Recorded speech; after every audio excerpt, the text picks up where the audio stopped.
15 قسمه ډاکومېنټس کاغذات چېرته چاله مه ورکوئ. دا تاسو ته بې ځایه کیسونه مقدمې جوړولی شي، ستاسو په ټینشن کې اضافه کیدی شي، او تاسو چې بیا کله چېرته ځان په ځای کوئ نو پای کې به ډېر ښه ټایم وتئ.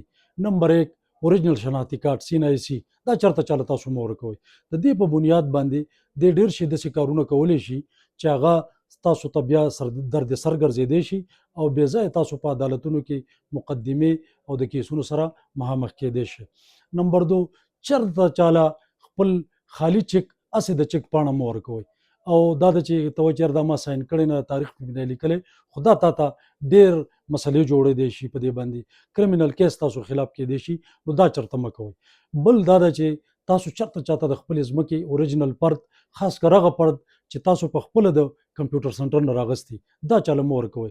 ستاسو د ځمکې خسره نمبر، ونډ، تعداد، دا هر څه هغې سړي ته پته ولګي او ډېر په اسانه باندې هغه په تاسو باندې د قبضې دعوا، د ملکیت دعوا، نور قسمه دعوې او کیسونه دا کولی شي. بلکې ایون دا چې ستا دا پرد هغه بل چاته هم ورکولی شي چې یاره دا ځمکه مې د پلاني نه مې اخیستې ده. بهرحال دا مختلف څیزونه ستا خلاف کیدی شي.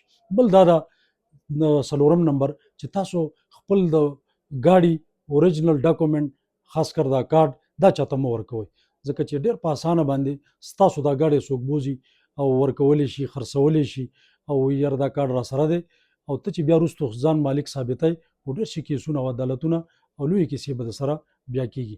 دغه شانتې تاسو چې سپیشل پاور اف اټارني یا عام مختار عام چې څه ته وایي هغه جنرال پاور اف اټارني، نو تاسو چې چېرته دا چاله ورکوئ نو په دې کې یو ډېر احتیاط کوئ، بلکې په اعلی سانه باندې دا مه ورکوئ. دا د ده کوم اکټ چې دی سبا به تاسو بیا د هغې ذمهوار یې. نو په دې 15 کارونو کې چې تاسو احتیاط کوئ د بې ځایه مقدمو نه، د کړاوونو نه، د مشکلاتو نه دې نه بچ کېږئ. یو درخواست دا کوم اکثر دا خلک خپل سړي له ورکوي، پردي له ګورم نه ورکوي، نو خپل سړي له چې هم تاسو ورکوئ نو په دې کې ډېر احتیاط کوئ، تاسو به انشاءالله تعالی د ډېرو مسلو نه بچ شئ. زما درخواست دا دی چې تاسو په کمنټس کې دا ویلی شئ چې مونږ آینده څه باندې ویډیو کو، څه مسلې دي ستاسو انشاءالله چې د چا کمنټ زیات دي هغې حواله سره به مونږ آینده لپاره ویډیو کو. ما لین البلا.